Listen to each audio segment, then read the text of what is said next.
She went into the woods that morning with nothing but a tired heart and a cup of cheap coffee, never imagining she would find a man bleeding out among the trees, barely breathing, abandoned by the world. She was just a waitress with no medical training, no money, and no one to call for help. Yet she made a choice that would change 2 lives forever. As she dragged a wounded stranger through the cold forest, unaware of who he truly was, helicopters were already searching the sky for him. What she didn't know was that the man she saved, the man she nursed back from the edge of death with her own hands, was a billionaire whose disappearance had shaken powerful people. This is not just a story about survival, but about kindness, fate, and how one small decision can rewrite destiny forever.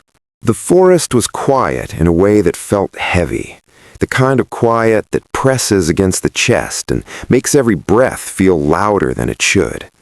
Morning fog clung low to the ground, threading between tall pine trunks like pale smoke when she first saw him. At first, he looked like part of the earth itself. A dark shape collapsed near a fallen log, unmoving, half hidden by wet leaves and broken branches. It took a few seconds for fear to rise in her throat, for her feet to freeze in place, and for her heart to pound as she realized it was a man. A man badly hurt, bleeding into the soil, alone in the woods where no one should have been. She had not planned to walk this far from town that morning. Life had a way of pulling her in directions she never intended. The diner where she worked had caught her hours again, and the landlord had left another notice on the door. When the walls of her small rented room felt too close, she escaped into the woods, carrying a cheap thermos of coffee and a quiet sadness she never spoke out loud. Nature was the only place that didn't ask her for money, explanations, or smiles she couldn't afford. The man wore the clothes of a cowboy, though they were torn and darkened with blood. Mud clung to his boots, and his hat lay a few feet away, crushed as if he had fallen hard. His breathing was shallow, uneven, and every rise of his chest looked like it might be his last.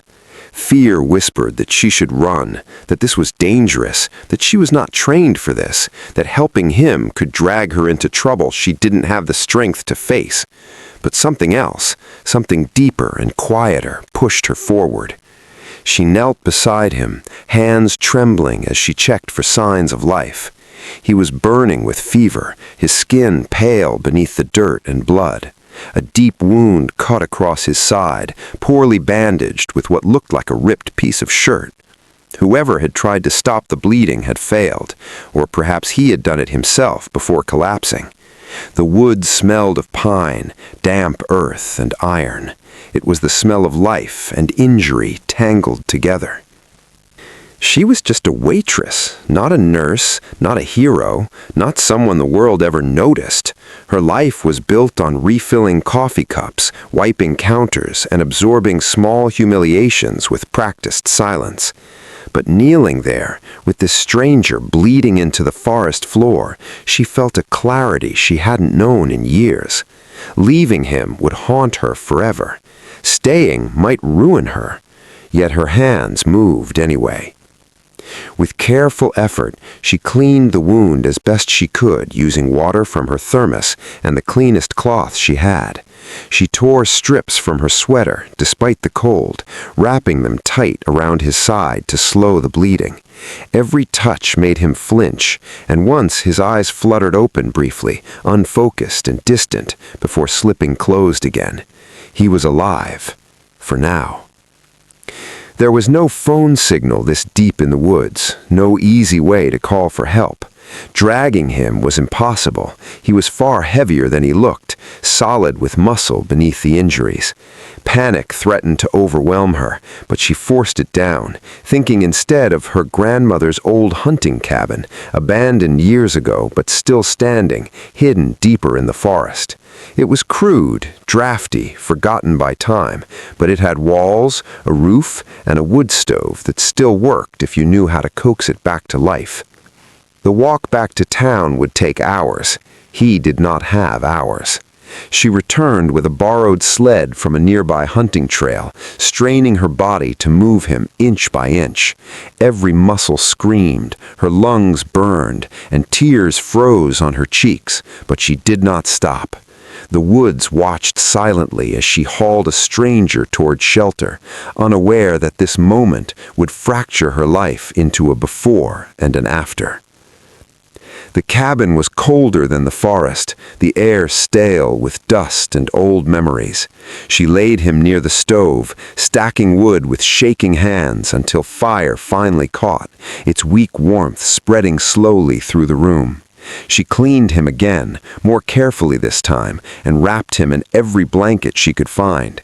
She fed him small sips of water when he could swallow, wiping blood from his face with a gentleness that surprised even her. As hours bled into night, exhaustion settled into her bones. She slept on the floor beside him, waking at every change in his breathing, every soft groan. The world outside narrowed to the rise and fall of his chest, the crackle of dying embers, and the quiet hope that he would make it through the night. Before the story continues, if you believe in kindness, second chances, and helping someone even when it costs you, take a moment to like this video, share it, leave a comment, and subscribe to the channel. Your support keeps stories like this alive. By morning, the fever had not broken. His skin burned beneath her hands, and fear returned heavier than before. She considered leaving to get help, but the thought of him waking alone, bleeding and confused, stopped her cold. She stayed. She always stayed. It was what life had trained her to do. She did not know his name. She did not know his past. She certainly did not know that the man lying broken in her grandmother's forgotten cabin owned more wealth than she could imagine. All she knew was that he was human, hurting, and alive because she had chosen not to walk away. And somewhere beyond the trees, far from the silence of the woods, people were already searching for him. Days passed in a fragile rhythm shaped by pain, care, and quiet endurance. The fever slowly receded, though it fought hard, leaving him weak and disoriented. She fed him broth made from whatever she could scavenge, cleaned his wounds twice a day, and kept the fire alive through nights that felt endless.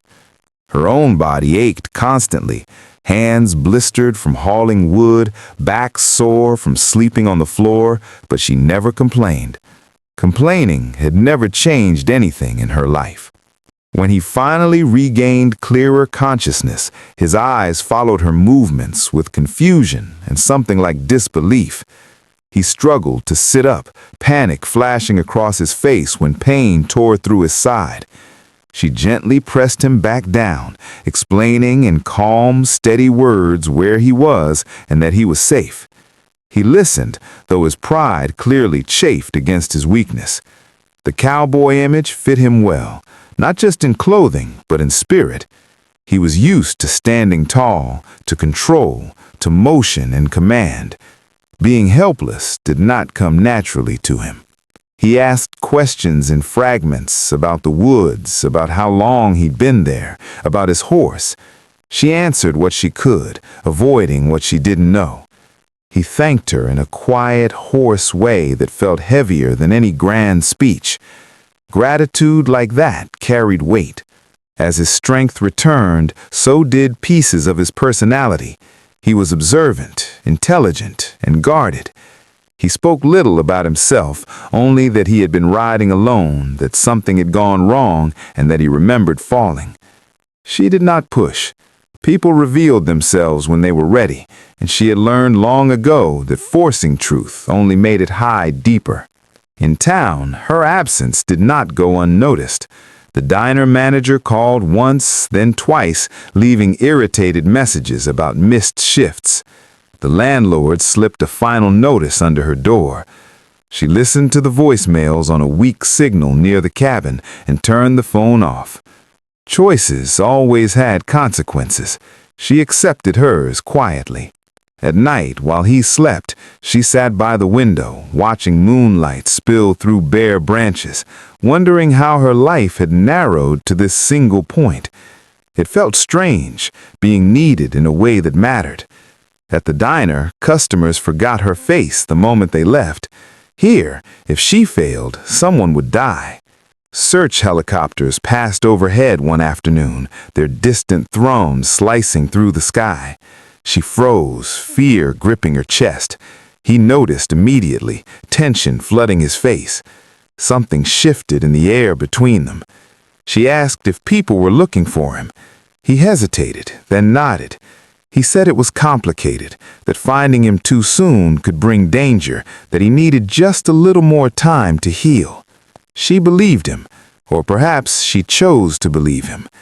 Trust, she knew, was sometimes a risk, but so was everything else in her life. As his strength returned, she learned small things about him. He had traveled many places. He was used to command rooms without raising his voice. He spoke of responsibility in a way that hinted at something vast and heavy. But never once did he speak of wealth, power, or status. In the cabin, those things didn't exist anyway. Pain and care had a way of flattening differences. One evening, as rain hammered the roof and wind rattled the walls, his wound reopened slightly. Blood soaked through the bandages, and fear surged back into her veins. She worked quickly, hands steady despite the stakes, cleaning and rewrapping, pressing firmly until the bleeding stopped. When it was over, she sagged back against the wall, breath shaking. He watched her with an intensity that made her uncomfortable, as if seeing her for the first time. She realized then that this connection, born of necessity, was becoming something deeper. Not romance, not yet, but recognition. Two people stripped of titles, reduced to survival, seeing each other clearly in a way the outside world rarely allowed. When he could finally stand with support, she helped him outside into the sunlight. The forest seemed different now, less threatening, as if it acknowledged his survival. He leaned heavily on her, each step a reminder of how close he had come to dying alone among the trees. She still did not know who he truly was, and soon she would, because the world he belonged to was already closing in, and it would not remain at a distance much longer. The sound reached them before the sight. Engines, many of them, moving with purpose along the dirt road near the woods. She felt it in her chest, a vibration that did not belong to the forest. He stiffened beside her, eyes scanning the trees, jaw tight with recognition. The time he had asked for was over. Black vehicles appeared through the trees, their polished surfaces jarring against the natural world. Men stepped out, alert, scanning, communicating in clipped tones. When they saw him, everything stopped. The urgency in their movements, the respect in their posture, and the relief that washed over their faces spoke volumes before a single explanation ever came. She stood there, suddenly small, suddenly aware of her worn jacket, her tired eyes, her hands rough from work and care. She watched as the man she had fed, cleaned, and guarded was surrounded not by neighbors or rangers, but by security, medics, and people who looked like they lived in a different reality altogether. Only then did the truth spill out, not as a dramatic reveal, but as an unavoidable fact. He was not just a cowboy. He was the owner of companies she had heard of, but never imagined touching her life. A billionaire whose disappearance had triggered a search spanning states, whose face was known in boardrooms, whose decisions moved markets. The man she had dragged through the dirt was someone the world bent around. Shock numbed her. Embarrassment followed. Then something sharper, fear. What did someone like that owe someone like her? Nothing. And what trouble could this bring? Too much. He looked at her then, really looked, as medics checked his wound and security spoke urgently around them. His gaze held steady, filled with something close to awe. He made sure everyone knew she had saved him, not once, but over and over, insisting on it until it was impossible to ignore. She expected to be thanked, maybe handed some money, quietly removed from the scene. That was how these things went. Kindness was acknowledged and then forgotten. That was not what happened. He insisted she come with them to the hospital, not as an afterthought, but as someone essential. He made arrangements without spectacle, but with certainty. Her landlord's notices disappeared. The diner manager stopped calling. Her life began shifting in ways she could barely track. But the most profound change was not financial, it was internal. For the first time, the world responded to her existence as if it mattered. Weeks later, when he was fully recovered, he sought her out again, not to repay a debt, but to understand the woman who had chosen compassion when no one was watching. He listened to her story, the small hardships, the quiet endurance, the way she had learned to survive invisibly. He did not interrupt. He did not try to fix her. He simply listened. Opportunities followed, gently, without pressure. Education, stability, choices she had never been given before. He never framed them as charity. He framed them as respect. She learned that kindness could echo farther than she ever imagined, that saving one life could, in turn, save her own. And before this story ends, if it touched your heart, if it reminded you that goodness still exists in quiet places, please like, share, comment, and subscribe. Your engagement helps these stories reach others who need them. Special request, comment below with one word that describes how this story made you feel. She still walks in the woods sometimes, still remembers the weight of him on the sled, the fear, the exhaustion, the choice.